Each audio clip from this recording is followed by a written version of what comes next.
New information about the House Republican bill to repeal and replace Obamacare. It's just been made public. Let's go to our congressional correspondent, Phil Mattingly, who's joining us from Capitol Hill right now. You've got details. What are you learning, Phil?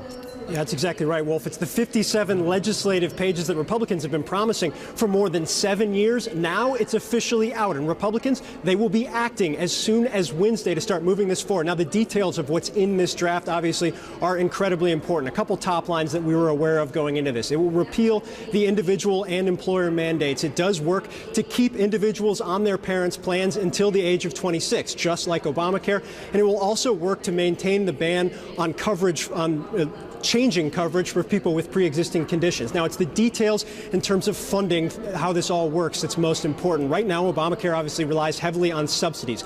Those subsidies would be repealed over a 3-year period, Wolf, in the current plan, and they would be replaced with refundable tax credits. Now, this is an issue that has really divided the Republican conference, and here's how Republicans have tried to address some of those concerns. They will start to phase out based on income levels, starting at $75,000 for individuals, $150,000 for joint filers. Those tax credits would change based on age. For those in their 20s, it would be $2,000 for a tax credit, going up to those in their 60s who would get $4,000. Now, the other major thorny issue here, Wolf, is Medicaid. Obviously, in Obamacare, the Medicaid expansion was something that a number of governors decided to act on, including Republicans. They've been very concerned about how that will work in this new plan. According to the Republican draft that we now have, Medicaid expansion will be allowed to continue until January 1st of 2020. At that point, it would freeze. Everybody that was using Medicaid expansion and the money provided for that up to that point would be grandfathered in, Wolf. And I want to explain why this is so important.